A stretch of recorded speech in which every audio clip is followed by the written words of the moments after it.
ضرور پڑھیں۔ اچھا علی بھائی، آپ کسی موقف پہ پہنچے مرد اور عورت کی نماز میں جو فرق آپ کہہ رہے تھے، ابھی میں فائنلی کوئی بات نہیں کر رہا، میں نے ابھی اس کے اوپر ابھی تک تو میرا موقف غامدی صاحب کے ساتھ ہے کہ کوئی فرق نہیں ہے۔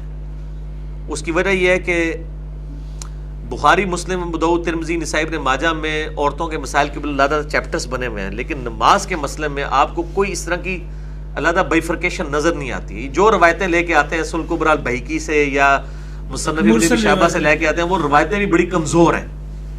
لیکن مولانا ساق صاحب کا موقف اپنی جگہ مضبوط تھا۔ وہ کہتے ہیں عملی تواتر اس کو سپورٹ کر رہا ہے کہ شیعہ کے ہاں روایتیں ایسی ملتی ہیں، شیعہ بھی عورت مرد کی نماز کا فرق کرتے ہیں اور اہل سنت میں بھی کرتے ہیں۔ ان کا موقف یہ ہے کہ امام ابن تیمیہ نے یعنی یہ پہلی دفعہ مسئلہ اٹھایا ہے، حالانکہ ایسا نہیں ہے۔ امام بخاری بھی اس کے قائل لگتے ہیں۔ نہیں، وہ جو دلیل لے کے آئے وہ تو الٹی خلاف ہی جا رہی ہے۔ نہیں، خلاف نہیں جا رہی ہے، وہ آپ نے غلط سمجھی ہے۔ وہ اسی طریقے سے ہے جیسے حنفیوں کو ہم کہتے ہیں کہ امام حنیفہ نے فرمایا میری کوئی بات کتاب و سنت کے خلاف ہو اسے دیوار پہ مار دو، وہ کہتے ہیں آپ اس کو الٹا سمجھے ہیں۔ وہ تو انہوں نے چیلنج کیا ہے کوئی میری گال تے دیوار سے مار کے دسو۔ نہیں، اب اس میں آئے آپ۔ جی میں بتاتا ہوں، جی میں سمجھ گیا ہوں نا، میں بتا رہا ہوں آپ کو۔ صحیح بخاری میں حدیث ہے نا ام دردہ کے بارے میں، کہ اس میں امام بخاری نے لکھا ہے کہ وہ فقیہ خاتون تھی اور وہ مردوں کی طرح بیٹھا کرتی تھی۔ یہ امام بخاری نے فقیہ دیا ہے کہ وہ کوئی جاہل نہیں سی حنفیو، تسی آ جاؤ نا اے فقیہ صحابی ہے تے اے خالی صحابی ہے۔ یہ ان کا طریقہ تھا نا، امام حنیفہ کی طرف منسوب ہے فقہ حنفی کی کتابوں میں کہ وہ کہتے تھے ابو ہریرہ اور انس بن مالک غیر فقیہ صحابی تھے، ہم ان کی روایتیں نہیں لیتے۔ عبداللہ بن مسعود کی، عبداللہ بن عمر کی لیتے ہیں، حالانکہ رفع دین علی عبداللہ بن عمر علی بھی کو نہیں منی۔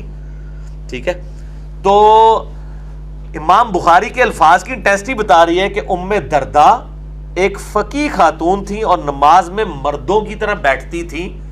دو انہوں نے میسج دیے ہیں کہ وہ جاہل عورت نہیں تھی، صحابیہ تھی، ابو دردہ کی بیوی۔ ابو دردہ صحابہ صفہ میں سے، رومن امپائر میں چیف جسٹس لگایا حضرت عمر نے شام میں ان کو۔ ان کی بیگم کے بارے میں یہ بات آ رہی ہے کہ وہ فقیہ بھی تھی، یعنی فقاہت تھی دین میں، اور وہ مردوں کی طرح نماز میں بیٹھتی تھی۔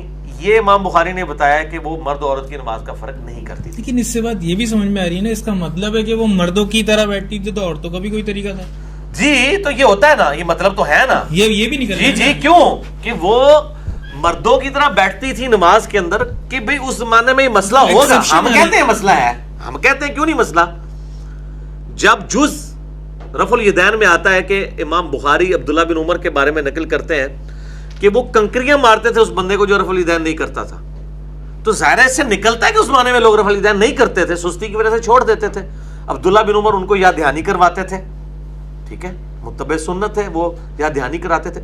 میں یہ بہت بڑا جملہ بولتا ہوں، آج کے دور میں جتنی گمراہیاں موجود ہیں نا، یہ کسی نہ کسی فارم میں صحابہ کے دور سے شروع ہوئی ہیں۔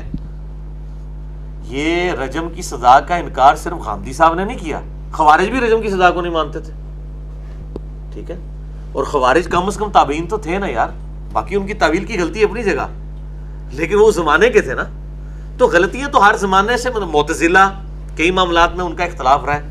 یہ عذاب قبر کے جو منکرین والا ایشو ہے اور برزخ اور یہ فرق، یہ کو آج کے تو نہیں ہے، شروع سے ہے۔ اسی لیے امام بخاری کو کتاب میں باب باندھنا پڑا، اور امام بہقی نے اثبات عذاب قبر پوری کتاب لکھی ہے۔ وہ اسی لیے لکھی ہے کہ لوگ انکاری تھے، وہ ہر زمانے میں ہوتے ہیں۔ بہرحال اس میں زیادہ جھگڑا نہیں کرنا چاہیے، لیکن جو دیکھیں کریٹیکل چیزیں آئی ہیں نا کہ آپ صلی اللہ علیہ وسلم فرمایا کہ کتے کی طرح بازو مت بچھاؤ، اب اس میں آپ نے تخصیص نہیں کی ہوئی ہے، ٹھیک ہے، مطلقاً کیا ہوا ہے۔ اس میں احتیاط والی نماز، یعنی میں غامدی صاحب کے موقف کو صحیح سمجھتا ہوں۔ اہل حدیث کے موقف کو صحیح نہیں سمجھتا۔ اہل حدیث کا تو موقف ہے نا، وہی تو آپ سے کہہ رہا ہوں۔ ہاں سر، میں اہل حدیث کا موقف اس لیے نہیں کہتا کہ اہل حدیث کے نام سے لوگ الرجی ہو جاتے ہیں، پڑھے لکھے لوگ، تو میں جب غامدی صاحب کہتا ہوں تو ان کے لیے میں کہہ رہا ہوں، ہاں اٹریکشن کے لیے۔ ایک آخری بات میں